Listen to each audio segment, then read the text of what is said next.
Olá! Nessa segunda parte da aula, vamos falar sobre a topografia da lesão e sua correlação clínica. Inicialmente, vamos recordar sobre vascularização do encéfalo. Nós podemos dividir a circulação cerebral no território carotídeo e território vértebro-basilar. Na regrinha dos 80-20, nós podemos dizer que 80% dos casos de AVE isquêmico ocorrem no território carotídeo e 20% no território vértebro-basilar.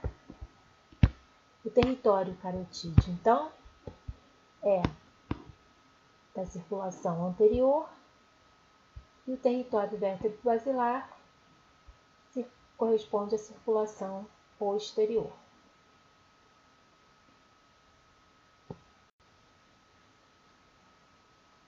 Aqui nesse esquema, nós podemos observar um pouquinho sobre a vascularização cerebral. Então, aqui nós temos a crosta da aorta, saindo da crosta da aorta diretamente, aqui do lado esquerdo, a carótida e a artéria subclávia. E do tronco braquicefálico, a carótida direita e a subclávia direita. Da subclávia vão sair as vertebrais, que vão se anastomosar, formando aqui a artéria basilar e aqui a circulação então posterior do cérebro. A carótida comum ou primitiva, ela se divide, bifurca em carótida interna e carótida externa. A carótida interna, que vai então para dentro do crânio, dentro do cérebro, a gente vai ter então a divisão dela aqui. A cerebral média, a cerebral anterior, comunicante anterior, formando então uma parte do polígono de Willis, que é a anastomose entre a circulação anterior e posterior. Diretamente da carótida interna, também vai sair a artéria oftálmica. Saindo então aqui da artéria subclávia, nós vamos ter a origem então das artérias vertebrais.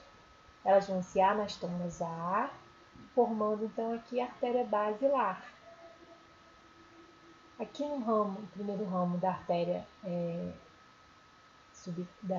vertebral, nós vamos ter então a artéria cerebelar póstero-inferior. Depois, a cerebelar antero-inferior e a cerebelar superior. A cerebral posterior, de onde vão sair então as comunicantes posteriores, formando aqui a anastomose com a circulação anterior, o nosso polígono de Willis. Então, a gente tem aqui a circulação anterior, proveniente das carótidas, e a circulação posterior, proveniente das vertebrais. Então, aqui, mostrando a irrigação do sistema carotídeo e sistema vértebro-basilar, nós podemos ver que a cerebral anterior vai irrigar mais essa região aqui da face mais medial, e interhemisférica do território cerebral. A artéria cerebral média, ela irriga mais as convexidades cerebrais. E a artéria cerebral posterior, mais aqui a face do território posterior. Vértebro basilar, além da face aqui posterior do tronco cerebral e cerebelo.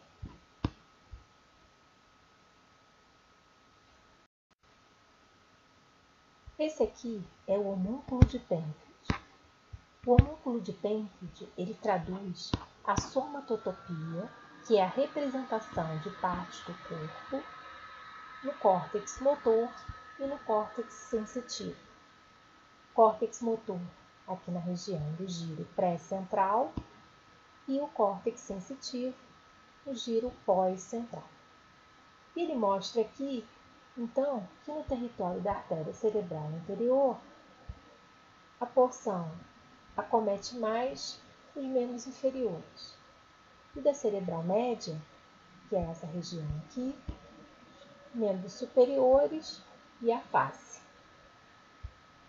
Assim como na representação do córtex sensorial. A somatotopia é a representação, então, de partes, de segmentos do corpo em áreas, nessa área aqui, do giro pré-central, motor, e do giro pós-central, sensitivo.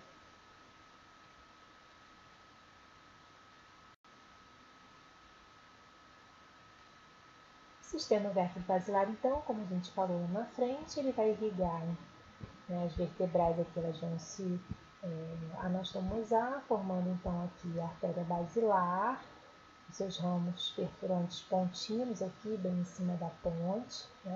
Então, a vascularização do sistema vértebro-basilar, ela vai se apresentar aqui nessa região do tronco encefálico, cerebelo e lobo occipital.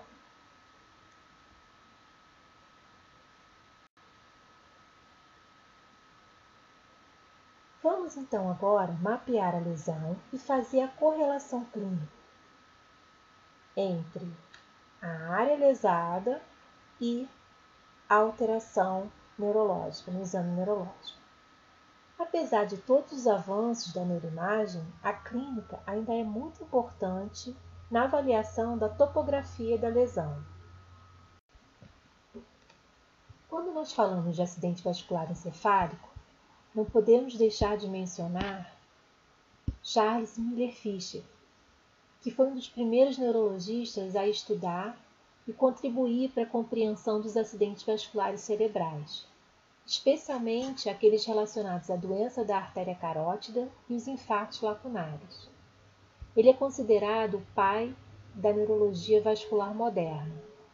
E há mais de 65 anos ele publicou um estudo, esse estudo aqui, denominado de cegueira monocular transitória associada à hemiplegia, onde ele analisou alguns pacientes com cegueira transitória e descreveu essa síndrome de amaurose fugaz, por migração de êmbolos.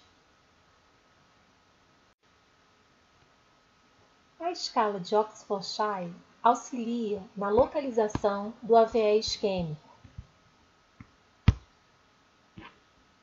e determina o AVE isquêmico, então, em síndrome de circulação anterior total, onde o paciente apresenta todas as 3 características: distúrbio de função cortical, uma heminopsia homônima e o déficit sensitivo e ou motor envolvendo pelo menos 2 áreas, face, membro superior ou membro inferior.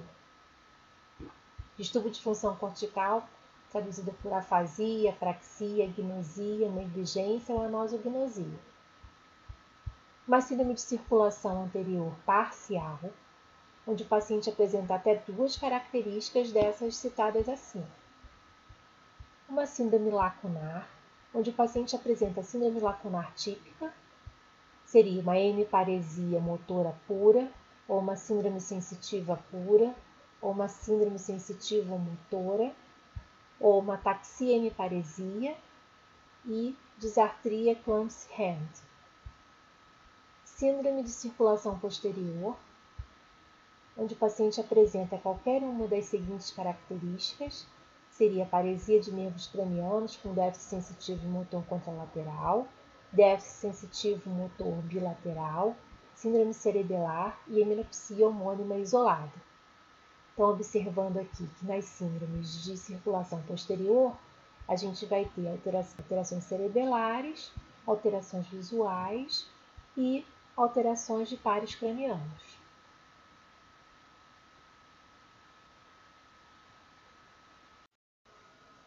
Vamos então apresentar agora algumas alterações do sistema carotídeo. Então, na obstrução da artéria cerebral anterior, Então, aqui nós temos a área hipodensa, região da artéria cerebral anterior, frontal aqui,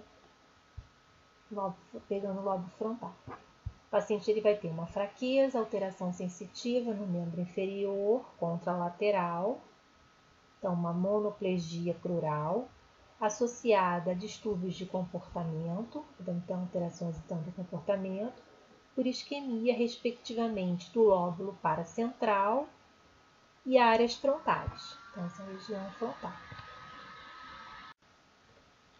Quando nós temos uma obstrução da artéria cerebral média no tronco principal, isso trata-se de um grave quadro neurológico com manifestações motoras, sensitivas e visuais, então com hemiparesia ou hemiplegia, hemianestesia, hemianopsia homônima, afasia, se for no hemisfério dominante, que 80% das pessoas, até mesmo dos canhotos, é do hemisfério esquerdo, e heminegligência quando no hemisfério direito. E elas são as alterações de paresia, alterações sensitivas, elas são contralaterais ao infarto. E o paciente ele pode ter também distúrbio de consciência, porque ele pega uma área muito grande, que é um tronco da artéria cerebral média, então o tronco principal da artéria cerebral média, e poupa apenas um pedaço do lobo frontal e o lobo occipital. Mas é uma área extensa, que pode dar o desvio de linha média, como aconteceu nesse caso aqui, edema perilesional, e o paciente então tem distúrbio de consciência. Quando apenas um ramo da artéria cerebral média é obstruído, então nós temos um ramo perfurante da artéria cerebral média obstruído, nessa região que é a localização mais frequente de AVC, que é a cápsula interna, situada aqui entre os núcleos da base, por obstrução então dos ramos perfurantes da artéria cerebral média, em sua porção transversa, por onde transita aqui o sistema piramidal. E clinicamente nós observamos então uma hemiparesia ou hemiplegia completa, pura, fácil braquiocrural, contralateral. Então, pegando o andar inferior da face, o braço e a perna contralaterais. Então, esse aqui é uma das áreas principais e, na verdade, a mais frequente localização do acidente vascular cerebral isquêmico, onde na sua fase aguda o paciente ele vai ter, além da hemiparesia ou hemiplegia, uma hipotonia, hiporreflexia, e na fase crônica o paciente, então, além da hemiparesia, apresenta hiperreflexia, hipertonia e o sinal de Babejo. Típica, então, síndrome piramidal. Vamos agora falar sobre algumas correlações clínico-topográficas do sistema vértebro-basilar. A obstrução de ramos da artéria cerebral posterior ocasiona isquemia e infarto a nível do tálamo óptico, chamado de síndrome de Dejerine-Roussy, que se caracteriza clinicamente por importantes alterações de sensibilidade objetiva e subjetiva, com hemianestesia contralateral associada à dor talâmica, que é uma dor de grande intensidade, intratável, que pode surgir dias e meses após a isquemia. O paciente refere como se fosse uma queimação contínua, com exacerbações periódicas, e ela é de difícil tratamento. Então, a localização nessa região aqui do tálamo.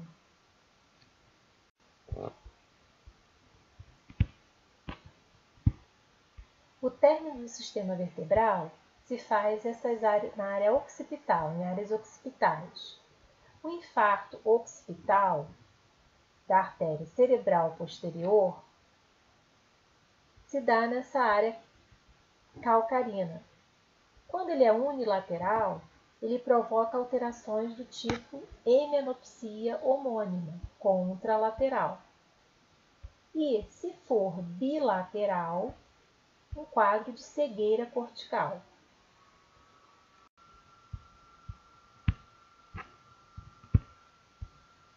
A obstrução completa da artéria basilar ocasiona uma grave síndrome, conhecida como Locked-in Síndrome ou Síndrome do Encarceramento. Nessa síndrome, o indivíduo que sobrevive, que é muito grave, ele vai se apresentar lúcido, porém tetraplégico, com paralisia de todos os nervos bilateralmente, originados na ponte e no bulbo, com preservação parcial apenas do movimento ocular, da musculatura extrínseca ocular, que é por onde o paciente se comunica. Porque, apesar de grave, o paciente ele fica alerta, mas tetraplégico e apenas com os movimentos oculares, chamada Locked-in Síndrome ou Síndrome do Encarceramento. É como se o paciente estivesse preso nele mesmo. Uma das síndromes alternas mais conhecidas, ou síndromes cruzadas, é a chamada Síndrome de Wallenberg. É o comprometimento da artéria cerebelar posterior inferior, ou PAICA, na sua sigla em inglês. Vai haver aqui na síndrome de Wallenberg uma lesão da região posterolateral do bulbo, e o paciente então apresenta uma síndrome cruzada ou síndrome alterna de tronco, onde ele vai ter lesões de vias longas contralaterais, a lesão, e lesão de tronco homolateral. Na síndrome de Wallenberg, o paciente ele terá ataxia pendicular do mesmo lado da lesão, o pedúnculo cerebelar inferior, hipoestesia e anestesia da face do mesmo lado da lesão homolateral e do dimídio contralateral.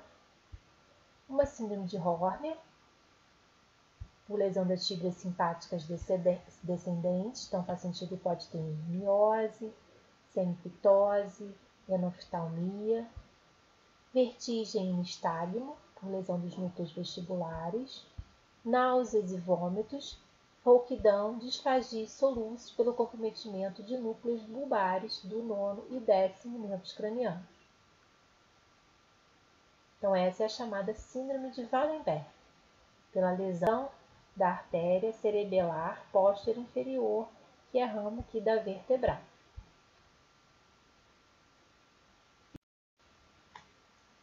Outra síndrome alterna de tronco encefálico é a chamada síndrome de Weber. Na síndrome de Weber, nós temos lesão da região mesencefálica anterior, incluindo o pedúnculo cerebral e as fibras do terceiro par. Chamada síndrome de Weber, ela vai causar então uma paralisia do terceiro nervo craniano, o óculo motor, homolateral à lesão, e uma hemiparesia contralateral. Então, uma síndrome cruzada ou síndrome alterna de tronco encefálico. Essas foram, então, as principais correlações clínico-topográficas do acidente vascular encefálico isquêmico nos seus territórios carotídeo e vértebro basilar. E essas foram as referências utilizadas nessa audioaula. Na próxima aula, nós falaremos sobre o tratamento do acidente vascular cerebral isquêmico. Até lá!